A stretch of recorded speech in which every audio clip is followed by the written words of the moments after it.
10 years ago I made a choice that changed everything. Rain pounded the alley behind the clinic where I studied nursing. A man stumbled toward me, blood soaking his white shirt. His eyes were dark and dangerous, but something made me help him. I dragged him inside the empty storage room and worked fast, stitching the knife wound across his ribs. His hand gripped mine so tight it hurt. "If I survive this," he whispered in accented English, "I belong to you." Thunder crashed outside. When I finished, he pulled me close and everything blurred into a night I've never forgotten. I woke up alone to sunlight streaming through dirty windows. A jade pendant sat on the pillow beside me. Next to it was a gun. I grabbed my clothes and ran, my heart pounding with terror. 2 months later, I discovered I was pregnant. Now I work at the Zenith Hotel in downtown Chicago. It's fancy, all marble floors and crystal chandeliers. I'm the head waitress in the restaurant, which means I deal with rich people who snap their fingers at me. But the pay is good and I need every dollar for my daughter. Imani is 10 years old, smart as a whip and stubborn as they come. She's got my dark skin and full lips, but her eyes are different. They're sharp and calculating like his were. Today started normal enough. I was setting up tables when my manager rushed in, face pale. "The new owner is coming," she hissed. "Korean businessman. Bought the whole hotel chain." My stomach dropped, but I told myself it was impossible. Korea is huge. It couldn't be him.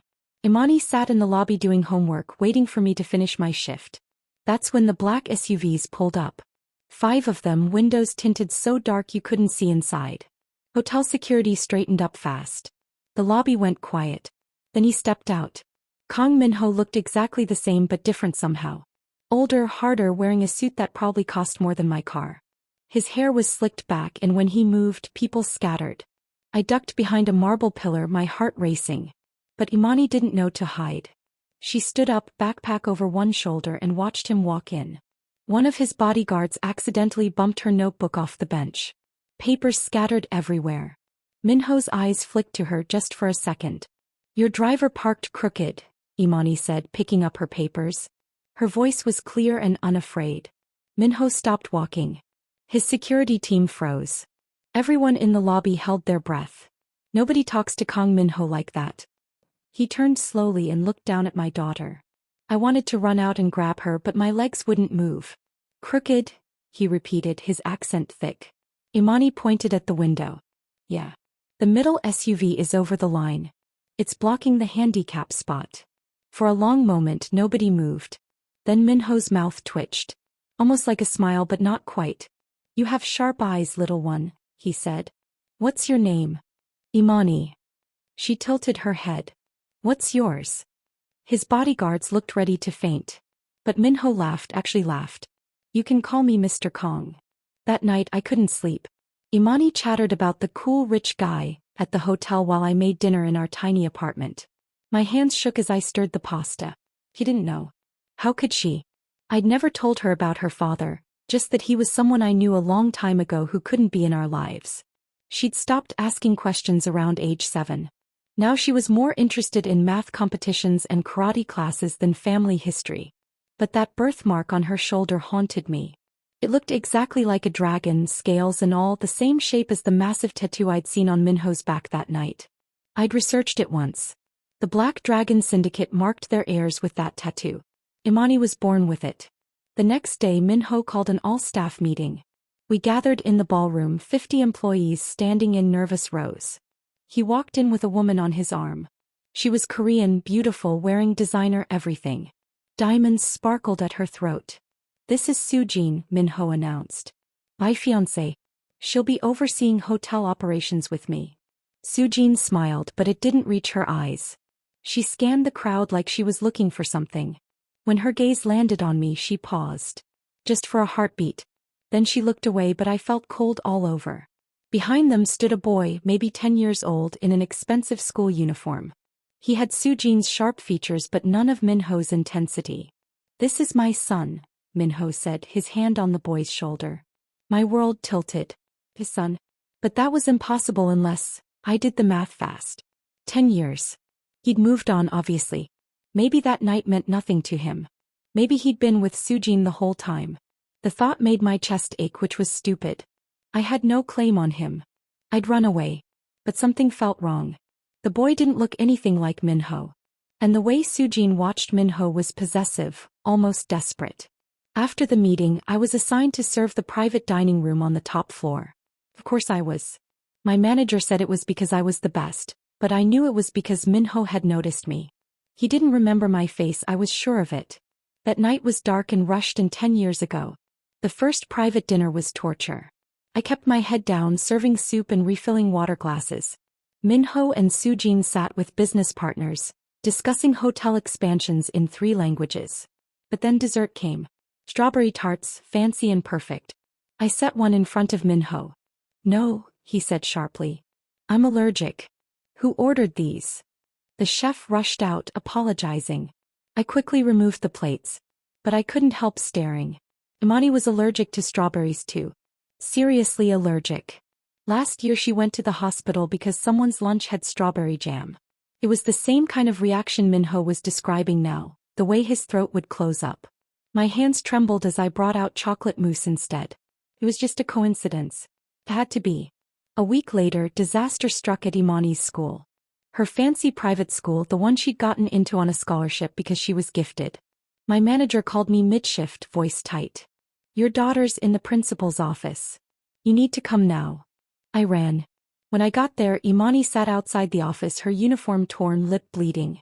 Across from her sat Soo-jin's son, crying dramatically while Soo-jin comforted him. "She attacked my boy." Soo-jin shrieked when she saw me. Unprovoked. "Your daughter is violent." "He was bullying a first grader," Imani said calmly, wiping her mouth. "Taking his lunch money. So I stopped him." The principal looked uncomfortable. "Ms. Nia, there are serious allegations. We may have to revoke Imani's scholarship." "That's ridiculous," I said, voice shaking with anger. "Look at them. Who's really hurt here?" Soo-jin's son had a small red mark on his arm. Imani's lip was split and her knuckles were scraped.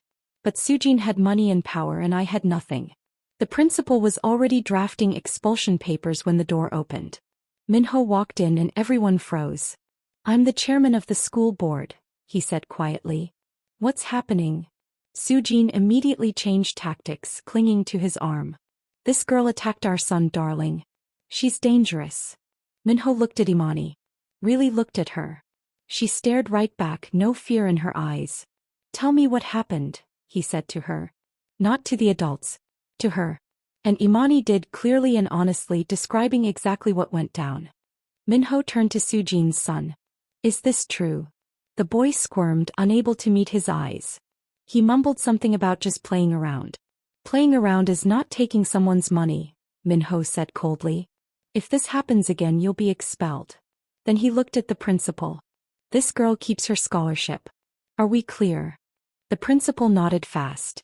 After everyone left, Min-ho knelt down to Imani's level. "You know how to fight," he observed. "Who taught you?" "I taught myself," Imani said. "YouTube videos. But mostly I just copied the moves I imagined my dad would use." Something flickered in Min-ho's eyes. "Your father." "Never met him," Imani shrugged. "But I bet he's strong. Like you." Then she walked out, leaving Min-ho staring after her with the strangest expression. Things got worse. Soo-jin started watching me like a hawk.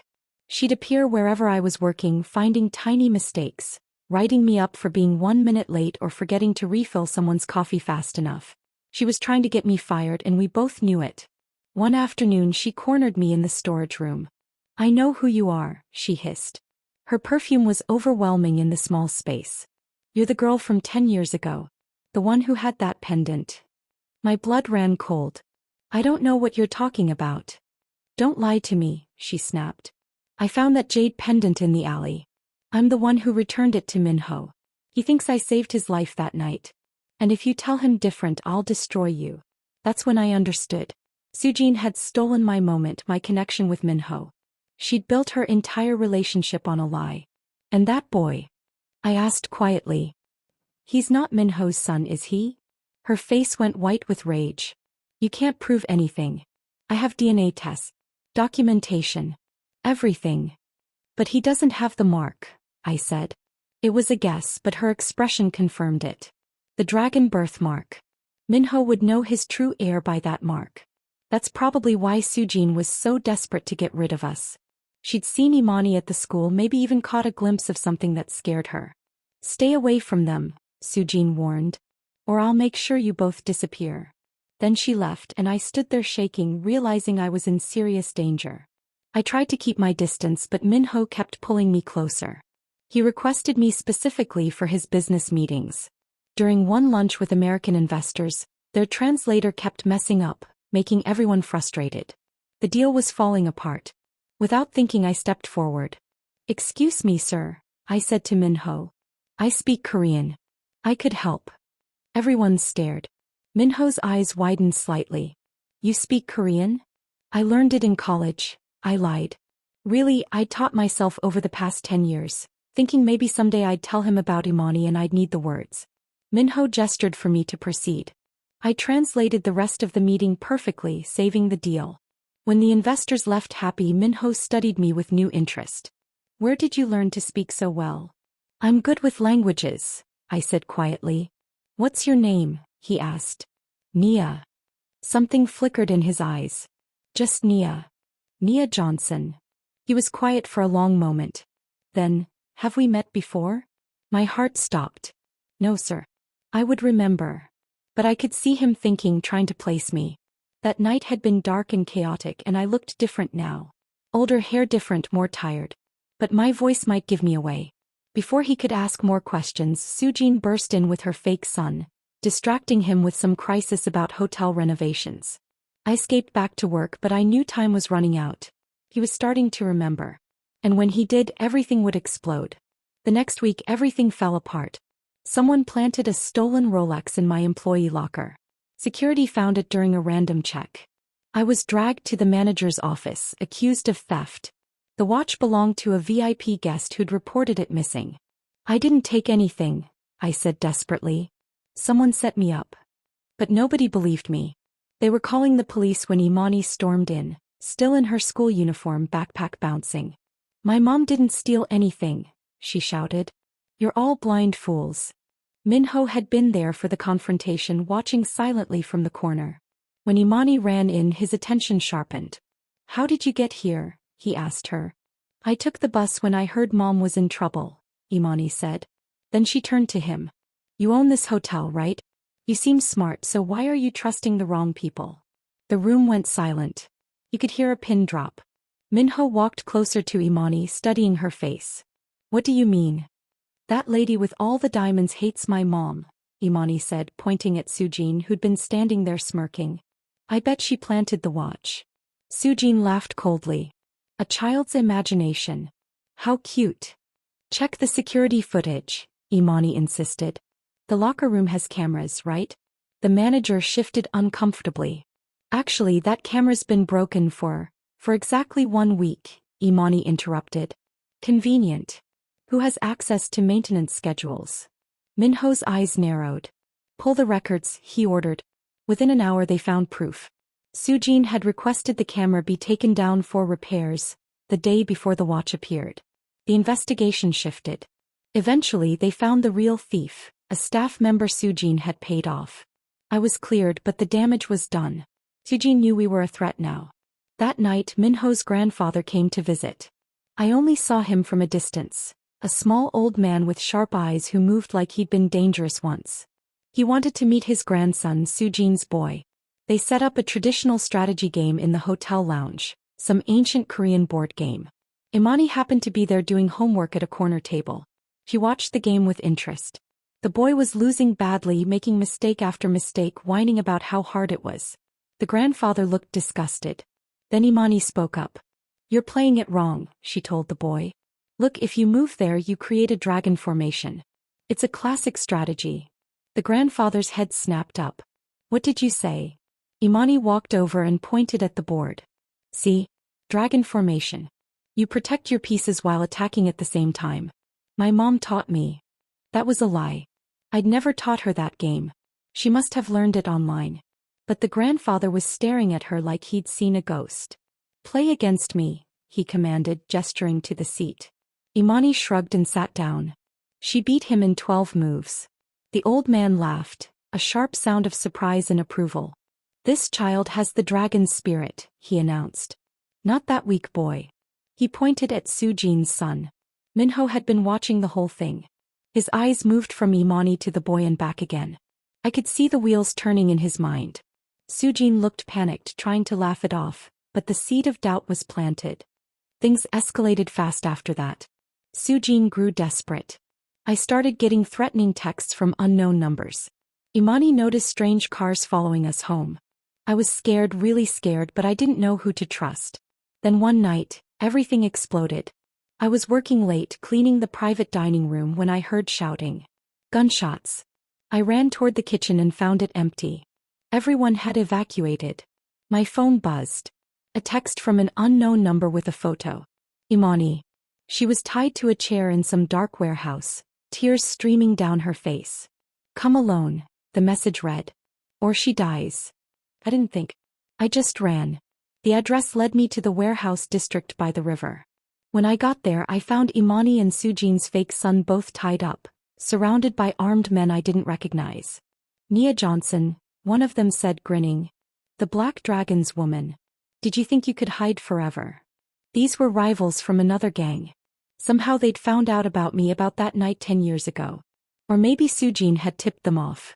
Either way, they wanted leverage against Min-ho. Let them go, I begged. They're just children. The gang leader laughed. That's the point. We take his heir, we take his power. But he didn't know. Sujin's son wasn't Min-ho's real heir. Imani was. I tried to move toward her, but they grabbed me. Then the warehouse doors exploded inward. Min-ho stood there with his men, all of them armed. His face was terrifying, calm and cold and deadly. Let them go, he said quietly. Now. The rival gang leader pulled out a knife, moving toward the children. Everything happened in seconds. Min-ho moved faster than should be possible. Gunfire erupted. I dove toward Imani, covering her body with mine. Someone ripped her shirt trying to grab her. And that's when everyone saw it. The dragon-shaped birthmark on her shoulder, scales perfect and detailed, exactly like the legendary tattoo of the Black Dragon family. Min-ho froze. His eyes locked on that mark. Then on Imani's face. Then on me. Nia, he breathed, and I knew he remembered everything. The rival gang leader saw his distraction and lunged. But Min-ho was ready. The fight was brutal and quick. When it ended, the rival gang was finished. Sujin's son whimpered in the corner, unharmed but terrified. But Min-ho only had eyes for Imani. He knelt beside us, hands shaking as he reached toward her shoulder. The mark, he whispered in Korean. She has the dragon's mark. Imani looked up at him, then at me. Mom. Her voice was small and scared. Is he my dad? I started crying, 10 years of secrets pouring out. Yes, baby. He's your father. Min-ho's face went through a dozen emotions. Shock, wonder, anger, pain. 10 years, he said hoarsely. You kept her from me for 10 years. I was scared, I sobbed. That night I woke up and saw the gun. I knew what you were. I didn't want that life for her. He looked at Imani, really looked at her, seeing all the little things he'd missed. Her eyes. Her fighting spirit. The strawberry allergy. The way she played strategy games. She's mine, he said, voice breaking. She's really mine. Then he pulled us both into his arms and held on like he'd never let go. The truth came out fast after that. Min-ho had DNA tests run immediately. Sujin's son wasn't his biological child. She'd faked everything, bribing doctors and forging documents for 10 years. The jade pendant I'd left behind that night, the one she claimed to have found and returned, was her ticket into Min-ho's life. She'd convinced him she was his savior, the mysterious woman who'd stitched him up. She'd even adopted a boy from an orphanage and faked a DNA test to cement her position. When Min-ho confronted her with proof, she tried to run. His men stopped her at the airport. She was handed over to the authorities, facing fraud charges, kidnapping, conspiracy, and attempted murder. Min-ho's grandfather declared Imani the true heir. The family welcomed her with celebrations and gifts and overwhelming affection. 6 months later, my life looked completely different. Min-ho didn't just claim Imani. He claimed me too. You're mine, he'd said that night in the warehouse. You were always mine. We got married quietly, just us and Imani and the grandfather. Min-ho stepped back from the violent parts of his business, focusing on legitimate companies. He was teaching Imani Korean and family history.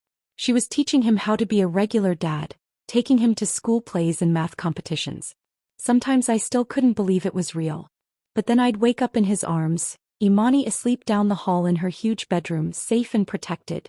"No more running," Min-ho whispered one morning, kissing my forehead. "Never again," I promised. The dragon had found his family and we were finally home.